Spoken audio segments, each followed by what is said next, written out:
Hello everyone, welcome to another live stream here at my YouTube channel. I'm so glad you're here. Before we get into today's card, which I have planned, I've got some things prepped. I wanted to remind you all that there is a new postage mail chart, a postage calculator chart. I updated it last week. It was updated on the 20th, so a week ago. There is a link down in the video description for you to download this free PDF that will help you calculate how much postage you need for your envelopes that you send out with your cards. So today we're going to be creating with mostly the Retro Flowers bundle of products that came out in July. And then we're going to add a die from the Petal Pop. So I was going through some of the videos I already have filmed for you guys that I need to edit. And I realized I have I'm seeing glue on my mat here. That's annoying. I realized as I was going through all the cards that I had ready to share with you guys that I actually have two cards made with the Retro Flowers bundle that I made with my members here at YouTube. So some of you have seen it. But I wanted to share today's live plus the other two videos this week. So this is me committing to you. This is Retro Flowers week. I'm going to have two more cards for you this week using this same bundle that you're going to see tonight. And interestingly, both of the other two cards have similar color palettes, which is kind of weird. Different colors used, different mediums, different ways of adding color, but they're very similar. So today I'm going to be using the Retro Flowers stencil pack. Let me throw that link in the chat. I'm also going to be using the dies from, hold on, let me grab this.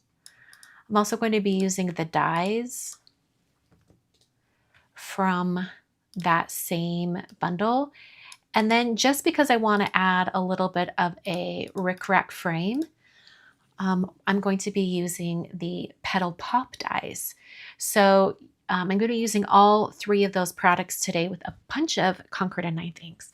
So we're going to start with doing some stenciling.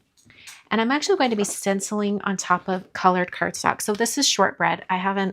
This is the Shortbread color of cardstock from Concord and Ninth. I haven't put a little label on my little storage pocket here yet, but this is a half sheet of Shortbread cardstock. It's kind of like this really pale creamy yellow, very retro. And I'm going to be using kind of retro colors today, so it works really well. Okay, we're going to put my Altenew grip mat off to the side. I really do love the grip mat. I think it's absolutely fantastic. And I'm going to put a link in the chat so you guys can see that. I'm trying to be my own link person as I start mentioning products. We'll see how it goes. I can't guarantee I will always do this. We'll see. Okay, so I'm going to be using the Retro Flowers stencil pack. So this is what it looks like. It does a pattern like that. We're going to use the one here at the bottom that does the whole design all at once. And we're doing that because it's just going to simplify how much stenciling we have to do for this card. All right, so I've got the main design here. And the other card that uses stenciling that I'll be sharing this week, it uses all the separate colors. So if you're wondering how the different layering works with this particular stencil set, you'll see it in a video later this week. I like to use these Altenew corners. And you know, I just realized I didn't even link to these, which is really annoying. I'll have to add it later. But I put this up in the corner just so it keeps track of where it's at, just in case I have the stencil lifting. It's more important to do that when you're doing all the layers, but this is just one stencil, so I am not too worried about it today. I'm using an ink stand, and here are the colors that I'm going to be using today. They're kind of rainbowy, but altogether they're kind of retro. kind of love it. So we're going to be doing this color combination. In fact, there was a card with this color combination in my release, but it was not ink blended on top of shortbread. So this is good. The shortbread cardstock underneath is going to change the look just a little bit. I think it's going to be really, really cool. All right, we're going to start with Surfside up in this top corner, right up here. I'm using my big Pinkfresh blending brushes. These are nice and soft. Get some ink going here. And I'm just going to come in here and start ink blending. I'm kind of going to go in circles, and then I'll reverse the direction of my circles. Like right now I'm going counterclockwise, and then I'll switch to clockwise. Just trying to get a nice bit of color going here. I do want it to be fairly saturated, so I'm going to spend a little bit of extra time to really get lots of ink down onto the cardstock. I'm also pressing down on the stencil just so it doesn't move around any. Okay. Nice big area there. I'm now going to switch to Pimento, which a green into kind of an orangey red could create mud, but I'm hoping it's going to create more almost like a purpley overlap. So here we've got some Pimento, and I'm going to take it up from this bottom corner.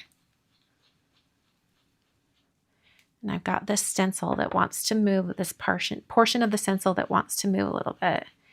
Okay, where that overlaps, we're going to get just a little bit of that purpley color that I was talking about. I probably should have put a little bit of pixie spray on the back of this stencil. I think it probably would help us get a better result. Okay. We'll just do a little of this.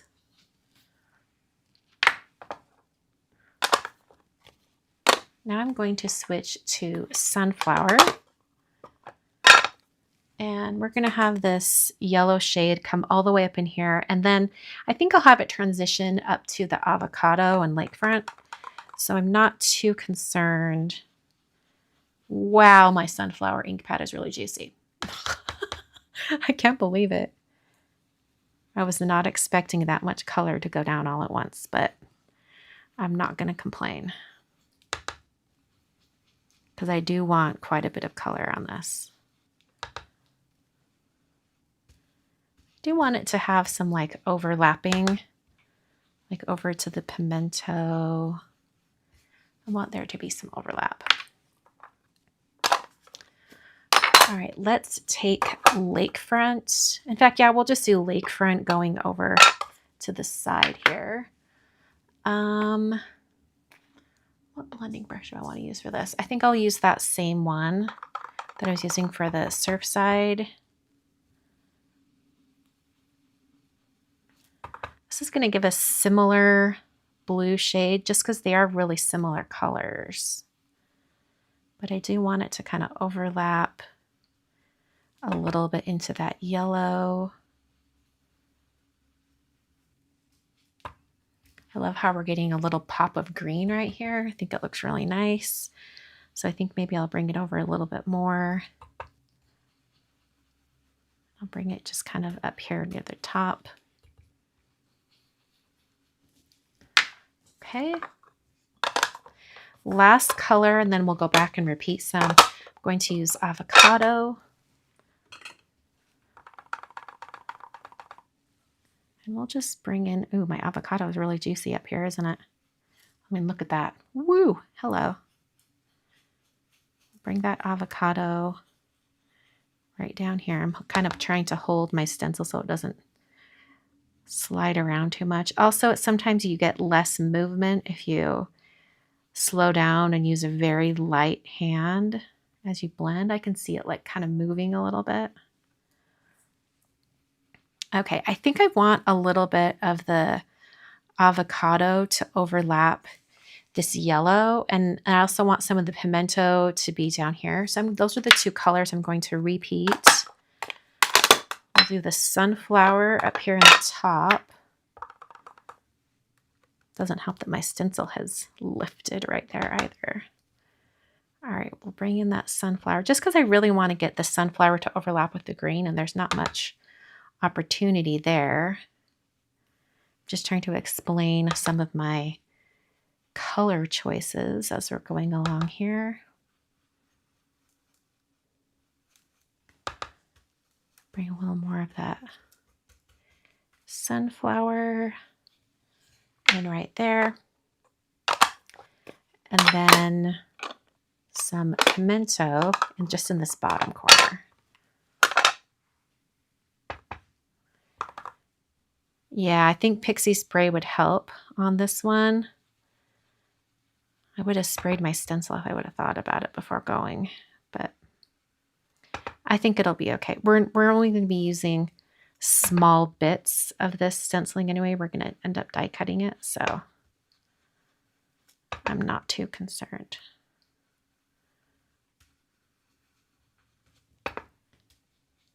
Okay. Just getting a few more like stronger bits. Okay. And then actually I'm going to wipe this with a microfiber cloth and then I'll pull up the stencil just because there's a lot of ink on the surface of the stencil as well as on that up there. Okay. Now I can pull up the stencil. It did pretty good. It looks like right here got a little stencil moved a little too much, but not bad. I'm not mad at it. Okay. I have just some rubbing alcohol in a little spray bottle. So I'm just going to spray my stencil away from my work area. And then I'll just wipe it down. For those of you who have never used alcohol to clean your stencils, it really is kind of a game changer because it cleans off your stencil super fast and it also dries really fast. So if you need to switch colors, you can. Okay. Let's get the rest of this stencil cleaned off. Here we are. Nice clean stencil that I can just put back into its storage. Okay. Let me put some blending brushes away really fast. Got our inks. I'm going to clean my little corner guide with the alcohol as well. All right.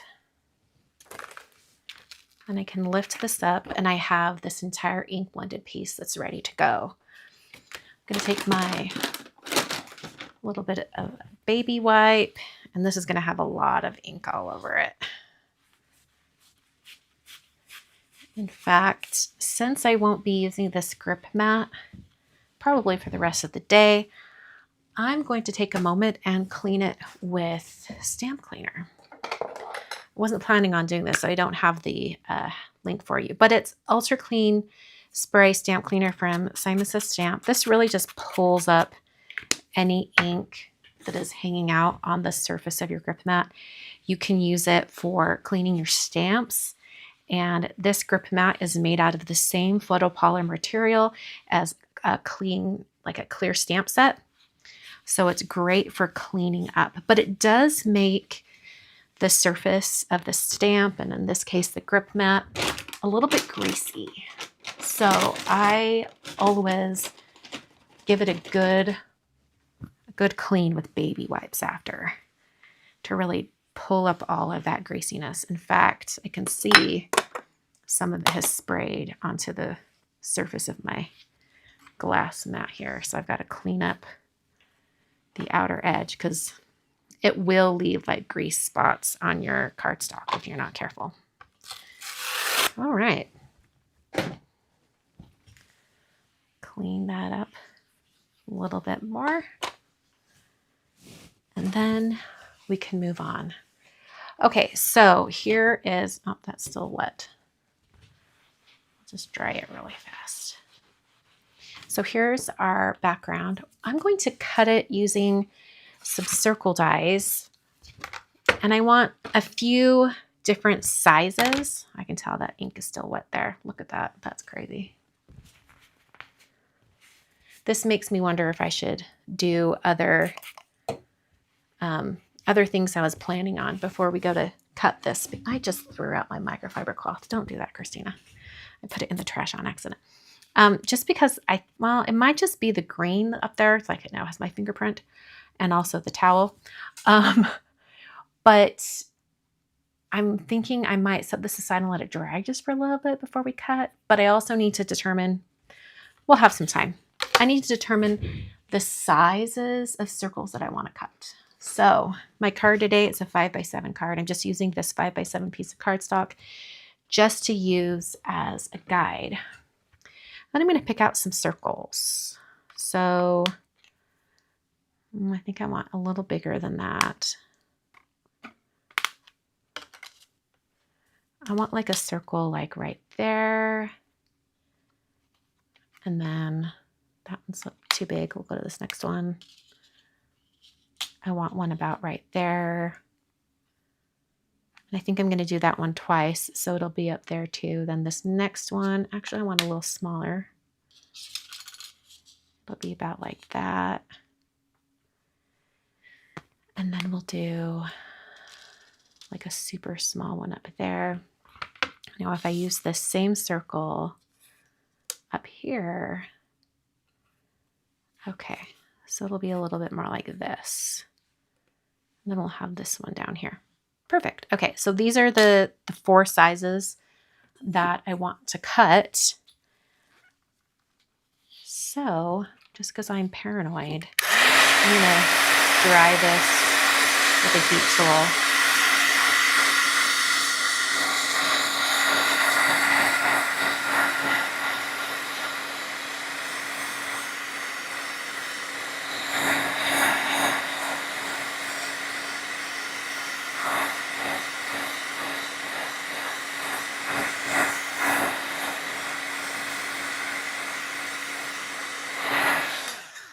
Okay.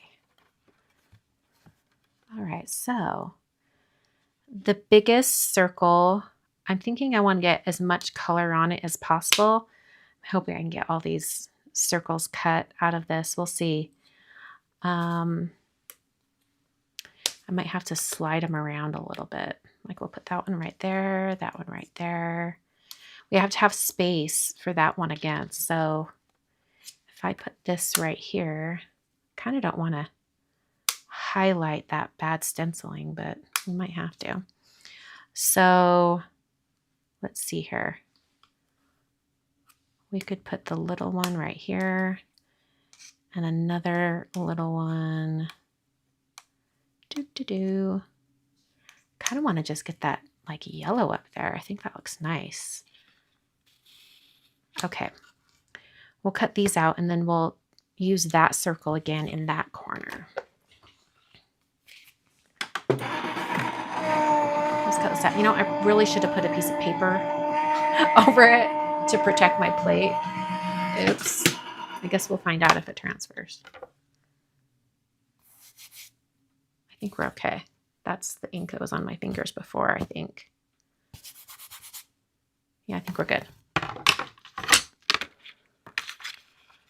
All right, I love the really colorful circle. So great.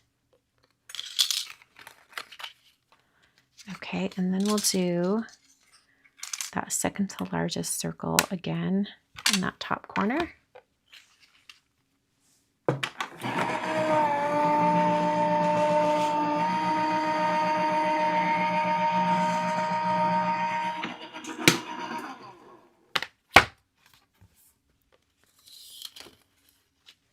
Okay, I feel bad we lost quite a bit of the green, but you know what? It makes me wonder if I should cut that right there just to get a little more green, just in case I want to use it. We'll do that. And we'll also cut maybe we'll cut this down here just to be safe. I don't know that I'm going to need them, but while we've got it out, might as well. Hey, Dana.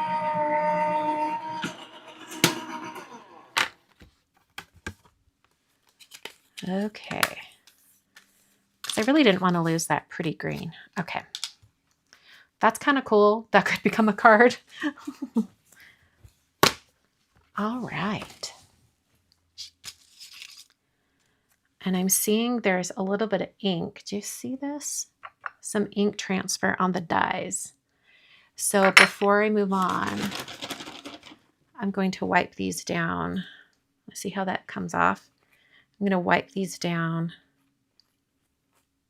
with a baby wipe. Just clean up these dies, because otherwise I'm going to go to cut the next project and surprise, color you were not planning on. Probably not the most effective way to clean these. In fact, I'll do this. And then once they're all on there, then I can just go like this. Oh yeah, that works better. Oh yeah, you can see all that color come off. And then I'll just make sure to let these dry completely before I put it away. Wow, that's crazy how much color came off.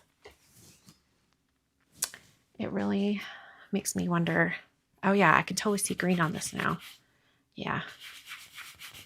Clean my plate here. Hopefully it won't alter stuff that I'm cutting. Okay.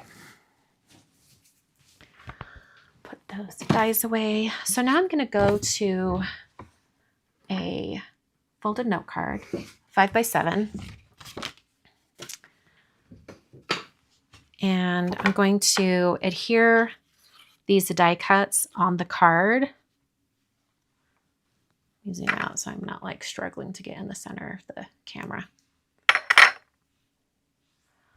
Oh, Barb's asking about stuff I use for my hair. Remind me and I'll answer that at the end of the video. Okay, just taping that closed. I'm going to place these circles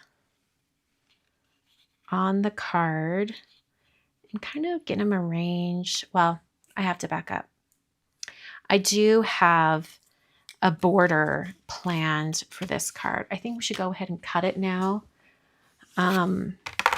so that we can use it while we are arranging the card itself. So I'm going to use the 5x7 rickrack frame with some hazelnut cardstock.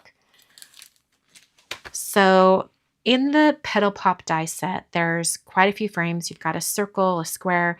This one right here is sized to be just smaller than an A2 card, and the larger one is just smaller than an A7 card. So I'll take my hazelnut cardstock and my die. I'm just going to cut out a border. I'm going to make sure that it's at a diagonal in comparison to the rest of my cutting plates, so that as I feed it through the die cutting machine, by the way, the area that might still be wet is face up. As I put it through the die cutting machine, it will go through at an angle.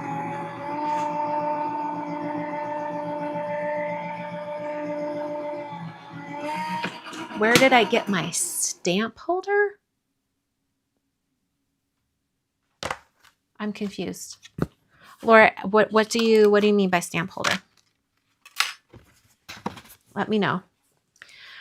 All right, so we have those plates here. The die cut is still in the die because this one tends to stick. But if you like hit it against your desk, it will pop out. Okay. All right.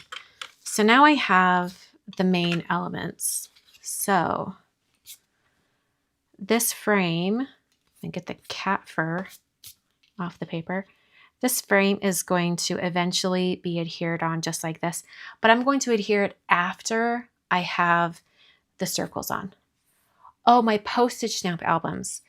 Yeah, I got them from Amazon. If you just look up like postage stamp storage album, it'll probably pop up. Okay, so I'm just going to get these kind of arranged how I want them. I think I want this one up here. And we'll have this one down here. In fact, I can kind of hang off the edge. I want the full green one there. Should we have the, kind of like the green one. Let's put the green one there. We'll have that yellow right there. I think that'll be great. Although this is a lot of green. I guess I could also turn it and have some of that cut off. I like that better. Yeah, I like that better. All right. I'm just going to use some tape to just hold these in place until I can remove that border, just because I don't want to lose my arrangement while I remove it. Okay, there we go. And then I'll just use some tape runner to glue these down.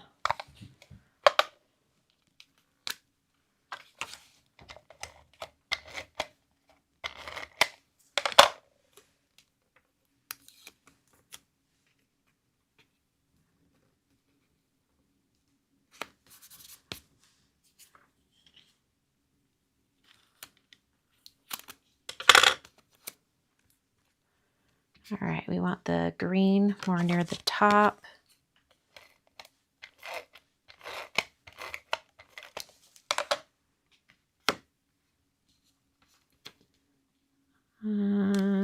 Needs to come to the side a little bit more, about like this.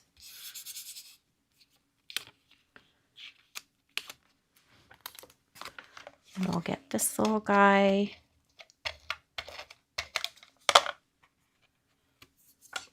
And making sure that the green is away from up there.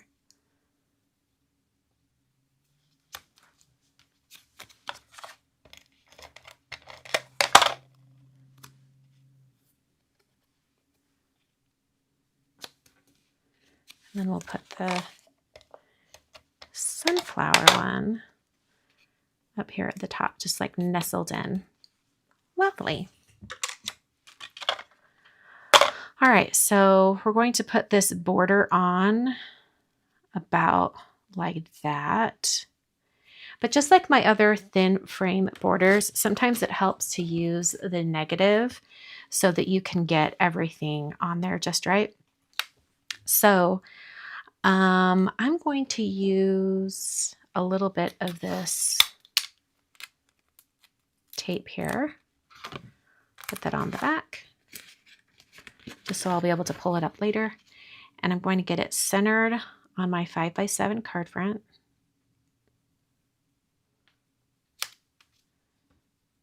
Just about like that. And I'm going to go around with a little bit of liquid glue. And then I can just put the frame on. So it's going to be pretty thin. My glue is being weird. There we go. So I'm just going to do like every other little bump. There's a little dab of glue.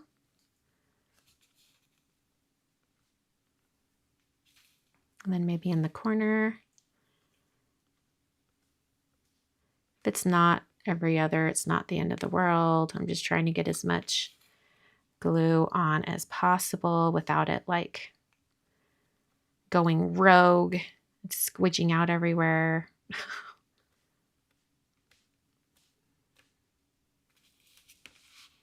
I do plan to stack up this border to give it a little bit of weight to it.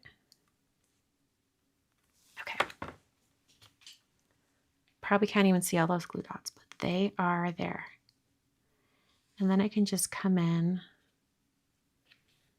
and puzzle piece the border on exactly where I want it.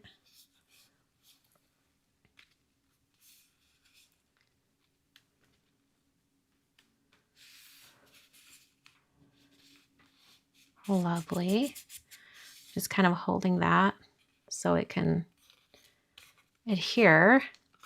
And then I can pop up that corner and remove the center area. And that makes it so it's a little easier to make sure you get your frame on there just right. Okay, so I need to cut off the excess on the sides here. I'm going to grab my little self-healing mat and a ruler.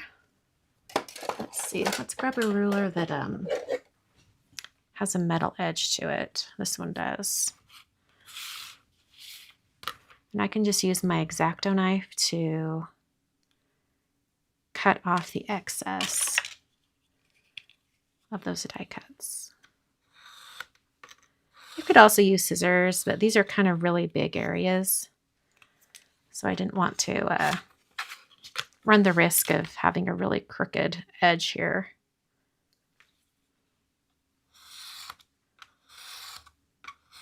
Just really light pressure until all of it is cut.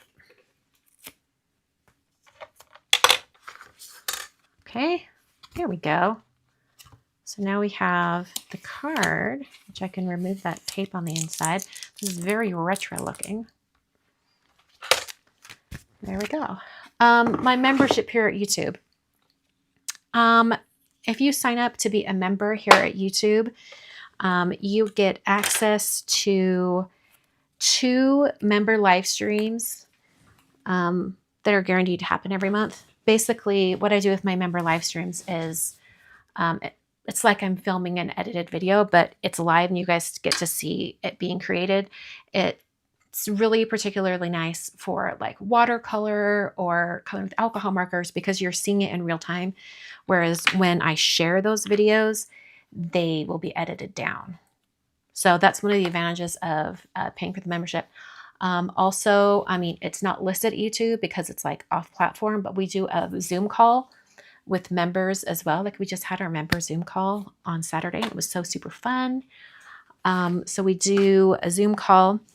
If you sign up for the slightly higher priced membership, that is Supporter Plus, and it is and it specifically gives you access to a mailer live stream every month, and the addresses that are considered for those envelopes are only Supporter Plus members. So you have a better chance of having your address chosen for the mail art. And also, it's a much smaller pool of people that see those videos.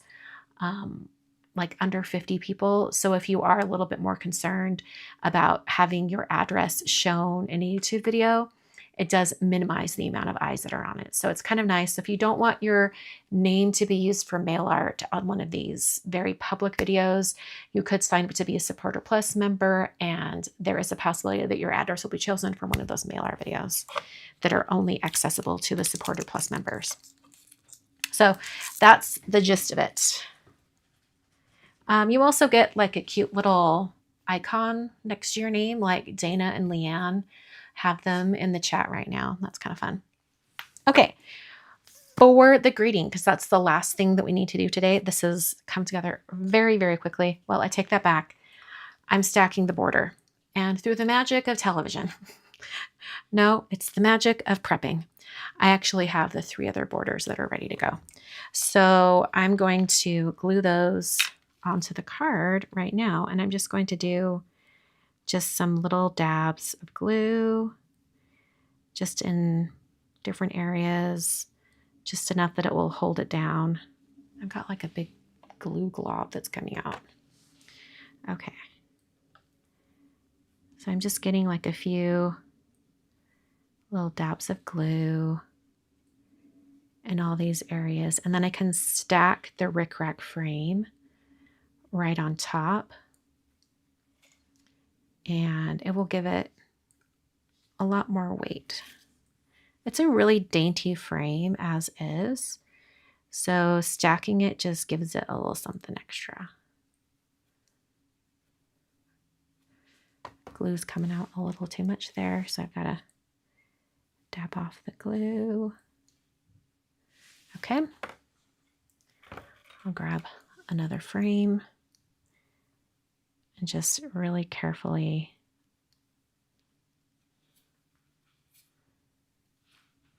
add that on.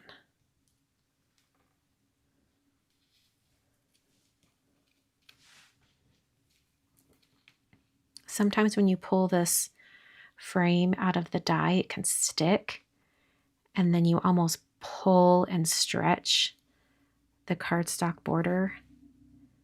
So if you have to kind of manipulate it so that it matches up with the border on the bottom layer, don't be surprised. All right.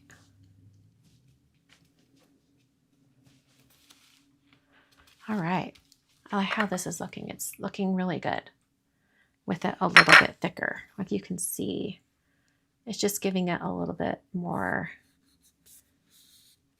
thickness. I'm getting that really pressed down well. All right, let's add some more glue. I thought I would do 4 layers of this stacking, but we'll see. I might only do 3, depending on how it looks.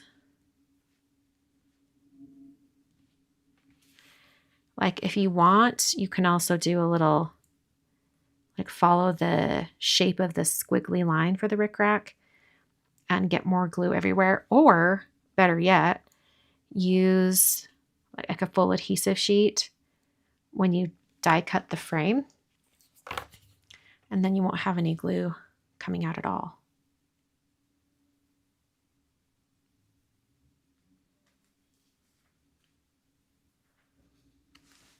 All right, I'm just getting this on here. This glue from Honeybee does dry clear. So if I have any glue kind of being squeezed out in between the 2 layers of cardstock, it's not a huge deal because it will dry clear.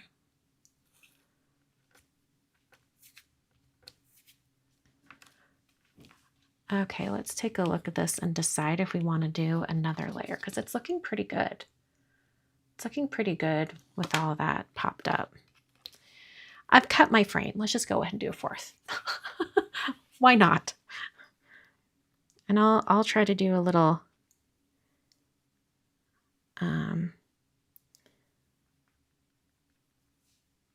I'll just try to do some little bits of glue.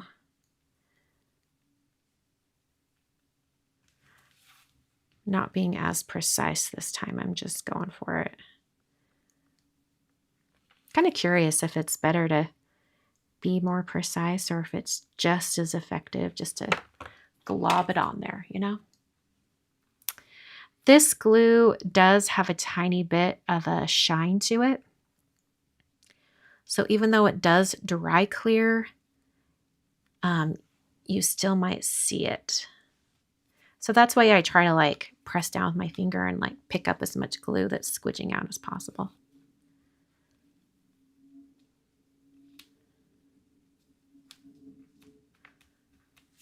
You can also take like a craft pick and kind of run it along the edge where you have glue kind of peeking out. Some people have a little bit more luck by letting the glue dry a little bit longer, but then you don't have that slip that lets you kind of move your stacked layers a little bit, but then you also don't get the glue squidging out. There's advantages and disadvantages to both methods, waiting for the glue to dry a little bit or using it immediately.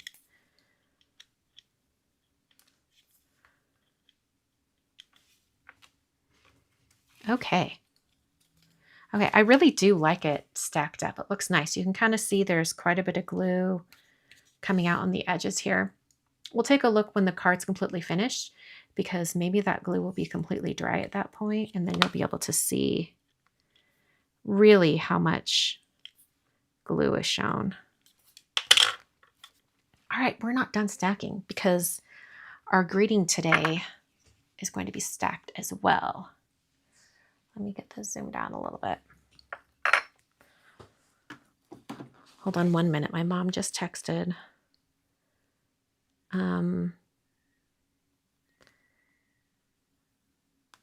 I always respond to her because I never know if it's an emergency or not. Okay.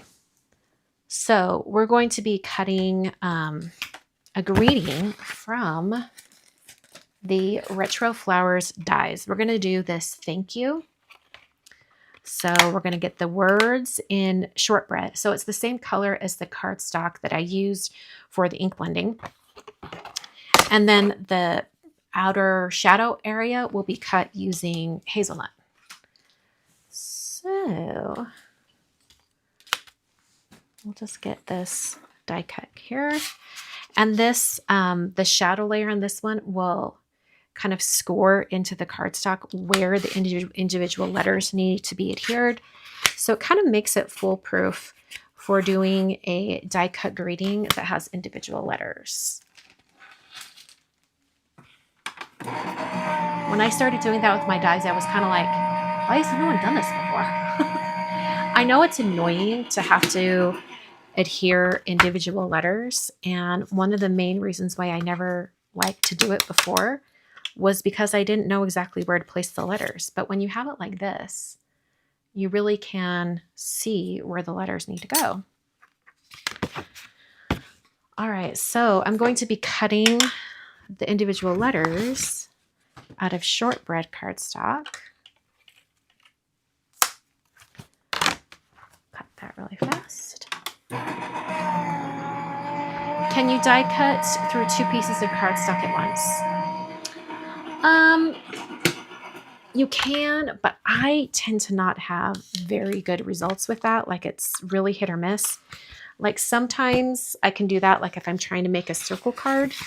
And so I fold a card base and then cut the circle with a little bit of the circle hanging off the fold so that you still have a fold with the circle card. And in that case, you are cutting through 2 layers of cardstock. If it's a really simple shape, sometimes you can get away with it. But if it's like more intricate, like letters and stuff, you could try. I don't know that I would trust it. All right, but don't you worry. I've cut all of them out already. All right, so we're going to do 4 layers of all the letters as well. But if you've never seen me stack die cuts, hopefully this will be a good example of how you can do this really easily and quickly. So I'm going to take a moment and get all the letters lined up. I like to work in assembly line fashion, and it just makes doing all of the die cuts so much faster.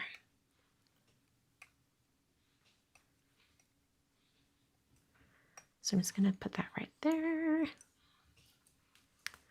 All right, and then I'm going to take all of these and I'm just going to place them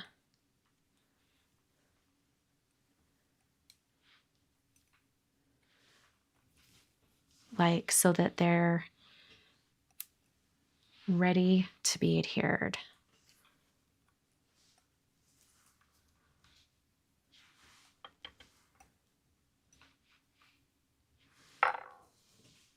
So I'm going to have like 4 going up in a column for the first word, and then I'm going to have 4 coming down for the second word. Oh, that's not an H. That's a U.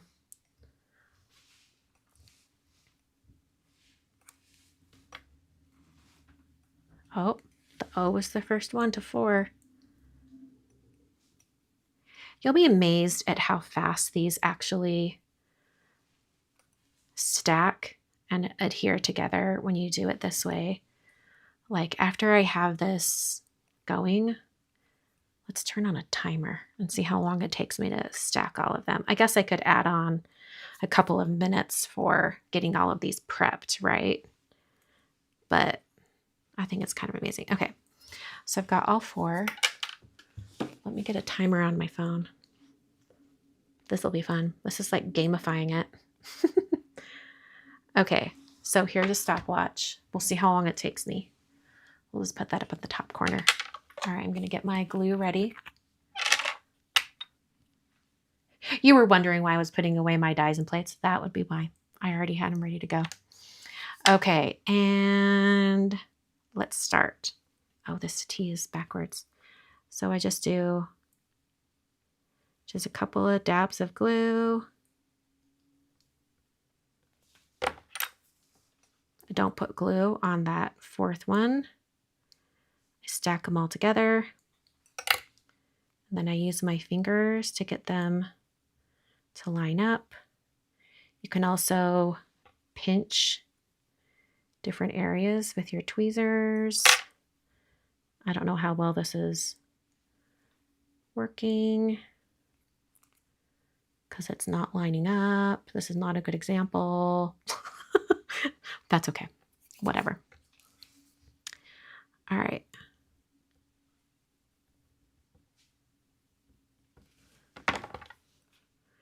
You always start with the top one. Maybe I just need to stop and,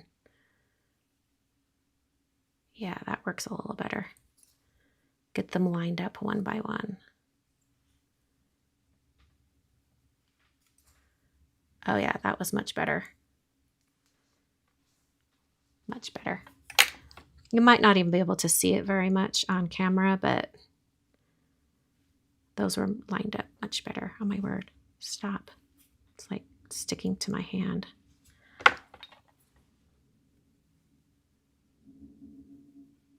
All right.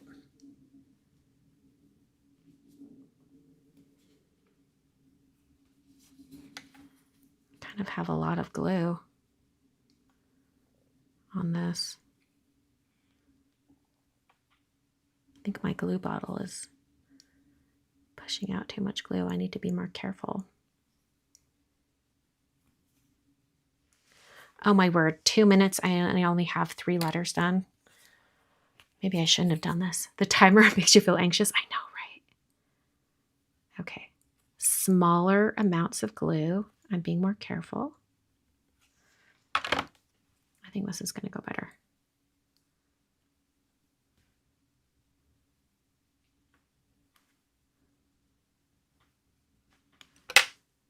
That was much better. Oh, that bottom layer is a little off. There we go. I'm going to get my paperweight to put that on there. I have to think, okay, small amounts of glue, very small amounts of glue. Oh my word. Stop sticking to my hand. I think I've got some dried glue on my fingernail or something. Oh, no, don't put glue on that one. Okay.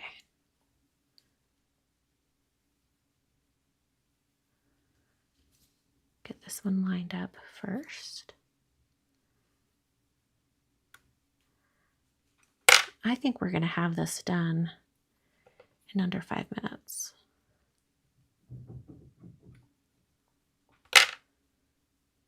Okay. Put that under that right there. Now I've got these. And I'll do just some little dabs of glue.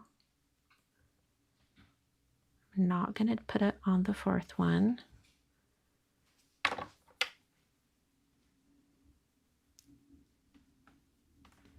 This almost makes like faux chipboard letters. You guys remember like, oh gosh, it was like 2005 to maybe 2009, how like Basic Gray had those thick chipboard letter stickers.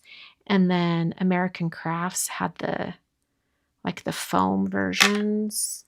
They called them thickers instead of stickers. Remember those? 20 years ago. Uh-oh, we might not make it by 5 minutes. It's going to be real close.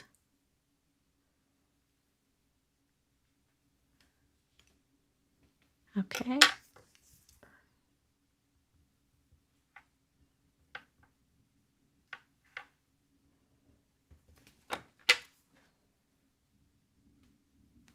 I feel like I'm on a game show, and it's like, how fast can you adhere die cut letters? Oh, I'm not going to make it by 5 minutes. Really close, though. Really close. Still enough glue on this one I can really manipulate it. All right. So just over 5 minutes. That's not so bad. It's not so bad. Some of these are adhered better than others. That's okay. All right, I'm trying to remember. I want to say when I did this last time, it was easier to like stack them individually on the like background. All right, so I'm just going to add a little bit of glue right on the shadow layer. It's easy to see where to add the glue because of the scoring.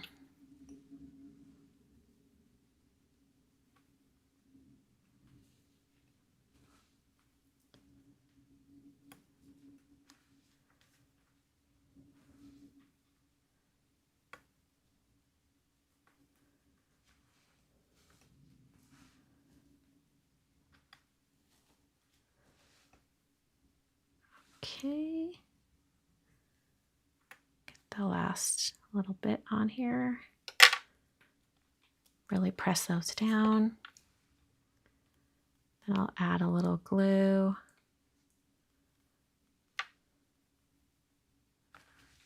For these last few.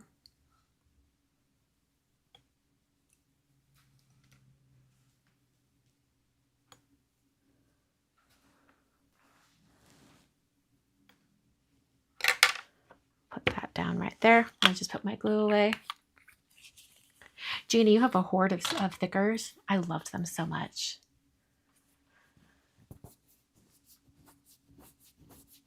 Oh yeah, flashbacks with thickers. Oh yeah, Basic Gray had the best chipboard letters. They like were not super big. They were great for cards. Like I want to go find one on my blog because I bet I could totally find a picture. Hold on, let me look. Because I know I put them on cards. Doo-doo-doo.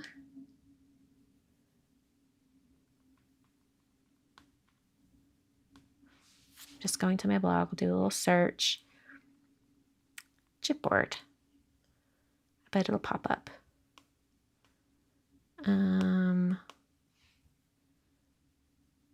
Oh no, they don't have.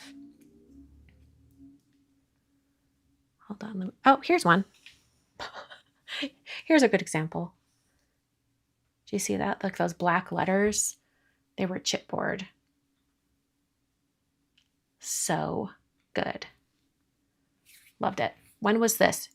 2011. You can see that up there? I don't know if you can see it, but it is 2011. May of 2011. That's crazy.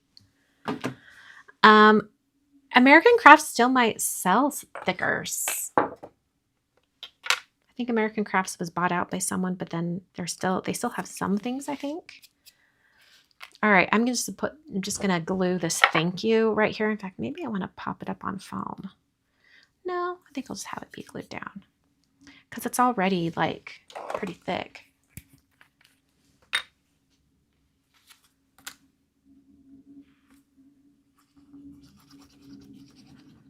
A little bit of glue. Oh. And we'll just put that right there. Just kind of like centered, but more near the bottom.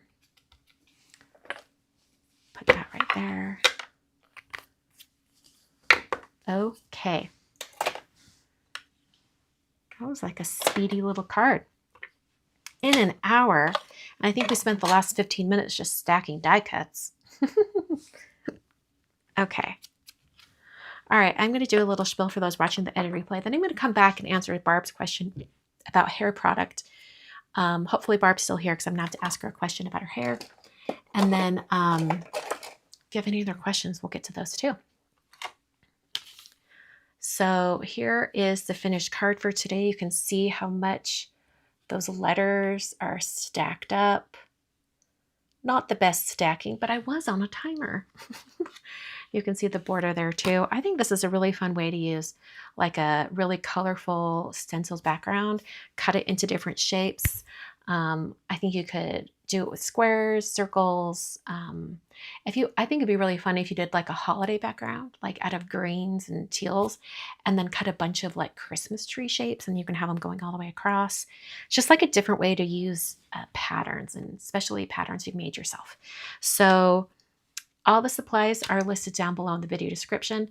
Thanks so much for watching today, and watch out for those 2 other videos this week using retro flowers. It is Retro Flowers Week, and you're going to see all of those card examples throughout the week.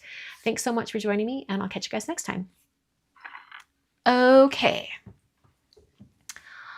All right, so Barb, are you still here? I wonder if I could go back and find her question. Let's see. She said something about she's trying to do her curly wavy hair, and she was wondering about some products. Hold on, let me find it. I think I'm almost there. I'm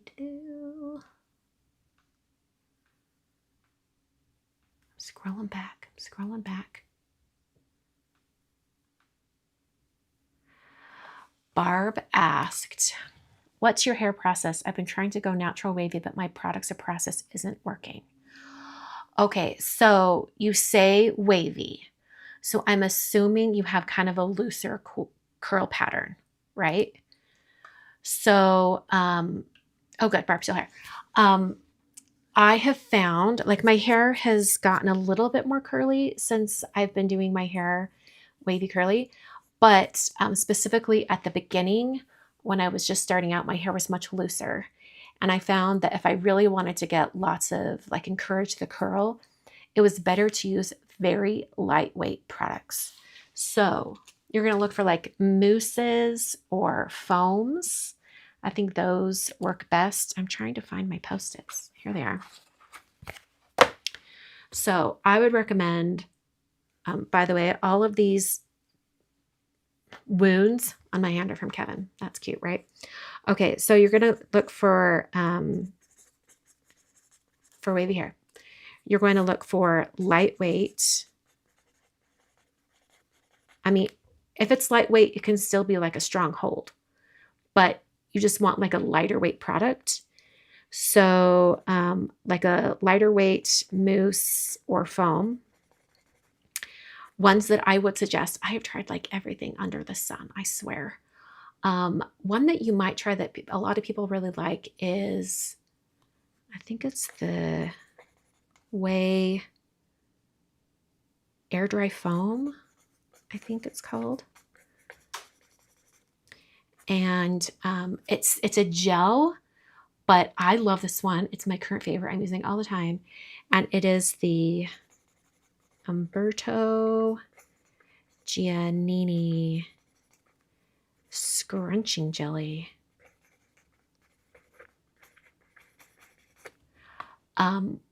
People swear by it.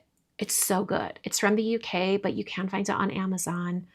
I haven't seen it in any stores locally in the US, but there might be. Like, don't quote me on that. So, in fact, you could use these 2 together in like a very small amount. Like, I realized just recently that I was using way too much product for my fine, low density hair. So I've backed off on the amount of product I'm using, and my hair is getting more curl, which is crazy. So, yeah, I would try the Way Air Dry Foam, the Umberto Giannini Scrunching Jelly. I think their mousse is almost too heavy, so I wouldn't try their mousse. Another one that's really nice is InnerSense.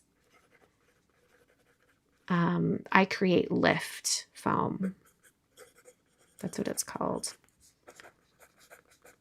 I create lift foam. You need Amazon links to these, please. You know what? Let me see if I can grab them. And I'll put them in the chat. Because they're probably in my order history. Let's put it that way. Hold on, give me 1 minute. Let me see if I can grab them. The Umberto Giannini seriously is so good. I gave some to my nieces that have curly hair and they love it. Curl Jelly Scrunching something or other. That's what it's called. Okay. All right. Scrunching jelly. All right. There's a link to the scrunching jelly. The Way air dry foam smells so good. And I believe they have it in a travel size. You could bundle it with the Wave spray, which is really nice. Although I find it makes my hair a little sticky, so I don't go for it very often. Where's the air dry foam? Why isn't it coming up? Air dry foam. Where'd you go? I know I bought it from Amazon before. Okay, I can't find it on its own. So I'm just going to link to the one that has the Wave spray with it too. But seriously, it smells so good. These two together are amazing. All right, and then Inner Sense Lift Volumizing Foam. That is an amazing one. And I actually have another foam you can try as well that I have really loved. And that is from Rizzo Curls. Or Rizzo's Curls, and it's the Curl Defining Mousse Lightweight Foam. That is one that I've used recently, and it is very, very lightweight. Highly recommend.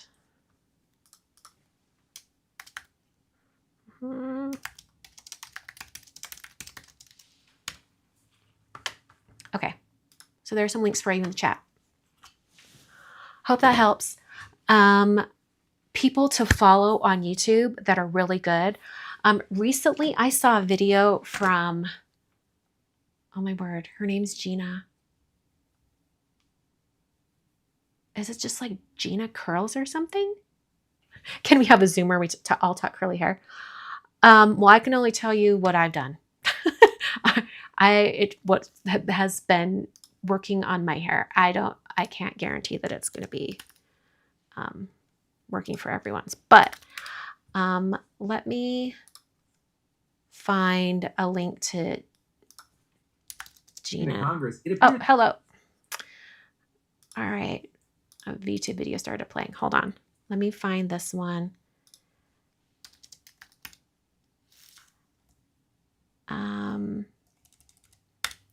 This is not working. Her name is not, I swear her name's, oh. Okay, hold on. She did a video on curl stacking, which was okay, her name's, Gina Marie. Your styling technique? Oh, there, she is talking at me. Here's her video. And I definitely do not have as tight of curls as Gina does, but just her way of separating her hair into sections. And then also like the way she sections it, she talks you through it in the video. And like, she really doesn't use a styling brush until maybe halfway through. So I did my hair using more of her methods. Like on my recent wash day. When was that? Was that yesterday? It may have been yesterday. And it was great. And she has really great product recommendations. She has a tighter curl pattern, but she does have finer hair like I do. So some of the products that she recommends have worked well for me. So anyway. Pam needs hair for thin, straight hair that is getting ever thinner. I will say one thing. Let me get out my keyboard again because I've got to grab a link for you. My hair was thinning a ton. I even went to the dermatologist about it. He said it was, what is it, teleflumen, anyway, stress-induced hair loss. And it was from when I had food poisoning back in October, November. And whenever your body is under a lot of stress, or even if you were just like mentally stressed a lot, sometimes it will affect how much hair falls out 3 months after the fact, right? So, all right, let me get this other link. So I was doing all the things, trying to save whatever hair I had. And I realized that about 2 years ago, I had bought pumpkin seed oil soft gels. Pumpkin seed with saw palmetto. And because someone on TikTok had said that it helped them with their hair loss. And I had forgotten about it. I had never taken them. They were just in the back of my cabinet. And then I was like, oh, I should take those. So I broke them out, started taking them. And within a few weeks, I saw my hair fall slowing quite a bit. It's just anecdotal. I can't say for sure if that's what stopped the hair fall and the hair falling out as much. It could just be because when you have stress-induced hair loss, it is not permanent. Generally, it only lasts a few months, and then your hair will start growing back. So, but I do want a little bit of research I did. Pumpkin seed oil with saw palmetto is said to be a natural DHT blocker. And DHT is the hormone in your scalp follicles that cause your hair to fall out. Like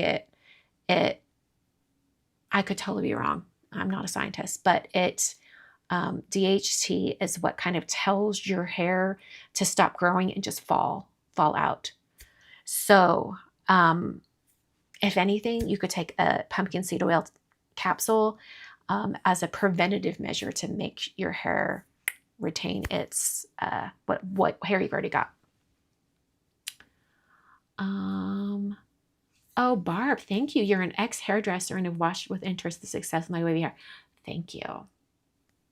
I just contacted my hair gal to go get a trim. You've used oral minoxidil with great success. You know what? I tried to do topical minoxidil, and then Kevin licked my scalp, and it freaked me out. I'm like, no, because it's toxic to cats. So I had to stop with that.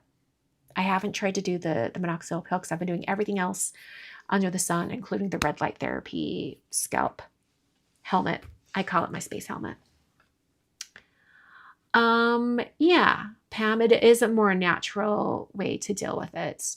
Also, if you have a lot of hair falling out, if you haven't seen a dermatologist, I think it might be worth it. Some dermatologists, if you notice a lot of hair fall, they will actually do blood work. They'll figure out if you have a deficiency in vitamins. They'll do all the things to figure out what's going on. So I would really recommend doing that. But if you just want to do what you can. The other thing that I have really enjoyed, I threw a lot of things at the wall to see what would stick when I was trying to figure out my hair stuff. So I did a red light therapy helmet. I did the pumpkin seed stuff. And actually I did all this other stuff and then added the pumpkin seed. So the things my dermatologist told me to do, he said, for one thing, a lot of people who have finer hair are not washing their hair often enough. You should not go longer than every other day. So this whole training your hair to go further between washes can really affect the health of your scalp. So if you have fine, thin hair, especially, only go every 2 days, which can be hard for us curly girls because you're going to spend extra time to diffuse your hair and you're not going to want to have to do it again in 2 days. So that's why it's good to figure out, I put my hair up on the top of my head. I've got it on top of my head right now. You can't see it, but it's the next day. So I wear my hair down the day I've washed it. The next day I put it up and then I just repeat that. Sometimes I'll go 3 days if I'm stretching, but I try not to. So he said, wash your hair often. You're going to wash your hair twice with shampoo and then add a conditioner. And the first shampoo that you should be using, well, it really does depend. It could be your first or second. You should be using Nizoral or another ketoconazole, I think this is what it is, ingredients shampoo. Nizoral is one that's really good. It has 1% ketoconazole, and it is a DHT blocker. And also, if you have any scalp-related like dandruff, itchiness or something, it will calm that down. He did mention that many people do not use their Nizoral or anti-dandruff shampoo correctly. Some of the bottles don't even tell you to do this, but he says you need to leave it on your scalp for 5 minutes. So what I do, I bought a little waterproof or like a little timer, a shower timer. It's suction cup to the wall of my shower. The minute I start to put that shampoo on my hair, on my scalp, I start the timer and it counts down 5 minutes. Actually, it counts down 10 minutes. And at the 5-minute mark, that's when I rinse my hair out. And then I do my second shampoo with just a regular shampoo. And then I do a conditioner. And then at that point, it's been 10 minutes and I'm out of the shower. So in that 5-minute waiting period, that's when I wash my face, shave my legs, do my body wash, do all the other stuff. And it generally fills the time enough that I'm not sitting around waiting too much, just like twiddling my thumbs. So leave the Nizoral shampoo on your head for 5 minutes minimum. So he said Nizoral shampoo. Oh my word, what else did, because I was having some folliculitis at the same time. It was all related to that stupid food poisoning that I had back last fall. I mean, that thing wrecked me. So you're going to do Nizoral. If you have the means to get yourself a red light therapy scalp helmet or cap, you should do that. Although it is one where you're playing the long game. You have to use it consistently every night for a year, and then you will see the results. But what the red light therapy cap does is it helps your hair follicles become stronger so that as your hair starts growing, the hair that is coming in is stronger and it will retain its length longer. So, and also red light therapy scalp caps help reduce any irritation you might have on your scalp as well. So when I started using mine back in January, I had some folliculitis and just like my scalp was angry. And I noticed within about 30 days, it worked. You know what, Pam? It was easier to do the hair thing, the scalp, than it was to do a serum. I'm much more consistent with that. Like it's just part of my bedtime routine. So like I got one that is cordless, like it has a battery pack. Put it on my head. I'm brushing my teeth. I'm like getting ready for bed and all that. And it only has to stay in your head for 12 minutes. It's super fast. The only hard part about it is that if you're going to travel or go anywhere, you've got to take the helmet with you.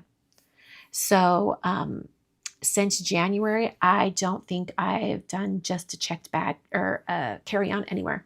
I have to check a bag because I'm bringing my helmet with me. So, and I will do that when I head to Europe in a couple of weeks. So, okay, so we've got the Nizoral shampoo. We've got the red light therapy. Oh, 12 minutes, not 2, 12 minutes. Did I say 2? I meant 12. You're doing your Nizoral shampoo. You're doing your 12-minute red light therapy scalp helmet. Whatever one you look into, make sure it has as many light diodes as possible. The one I have is from the company iRestore, and it's been really nice. I did do a scalp serum. I'm not as consistent with it currently. I mean, I was really consistent with it for months and months and months. But that one is from the brand OneSkin. They are really known for like peptide serums for face. Let's see, OneSkin hair serum. It is not cheap, but also it really lasts a long time. Like I was really surprised. Like it lasted longer than it said. It said it was like a 30-day supply, and I was like, I'm getting like 2 months out of this thing. So there's the link to OneSkin. You can also order it from their website in like a bundle, and you can actually get like a derma roller with it. I haven't done the derma roller, but that is a possibility. So scalp serums, I've also heard that the scalp serum from, oh my word, what is it? It's some skin brand. I can't remember. But I really like One Skin. Oh, the traveling sounds fun. Yes, it should be fun. So that has helped with my scalp. I'm trying to think of what else. Shampoo and conditioner. Let me get this out again.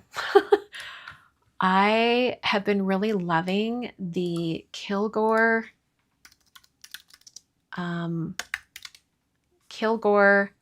shampoo and conditioner.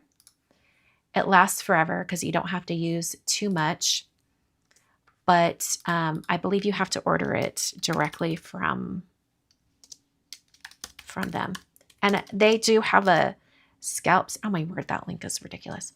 They do have a scalp serum that is really, like, a lot of people love it. I haven't tried it myself, so don't take my word for it in that instance. But the shampoo, it smells like the lobby of a Disney resort. I mean, I don't know what what scent they have in it, but it smells really, really good.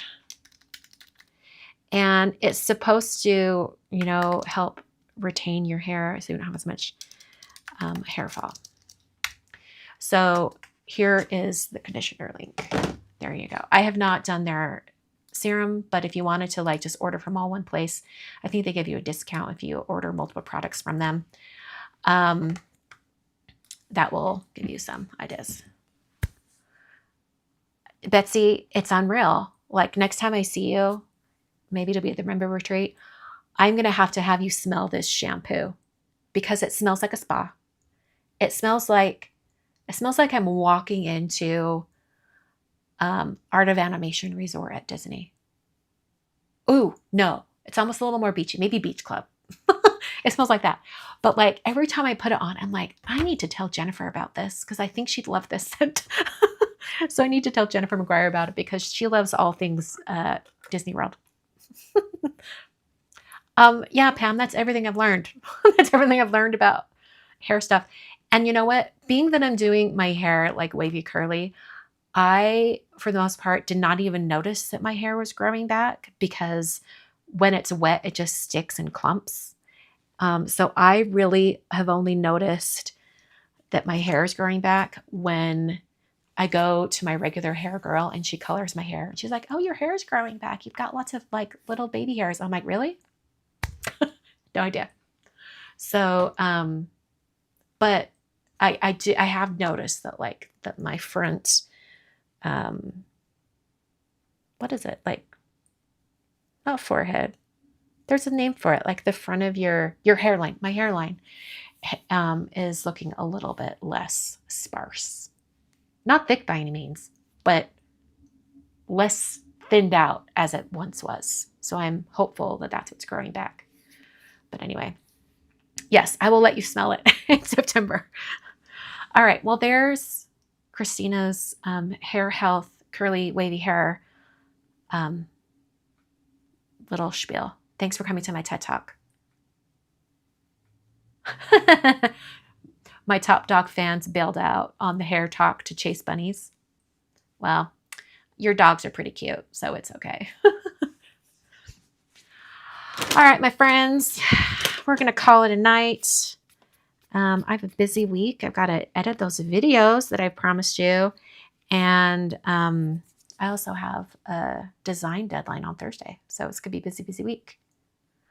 All right, have a lovely evening. I hope you find time to craft. And I will see you all next time. Thanks for watching and thanks for joining me. We'll talk to you guys later.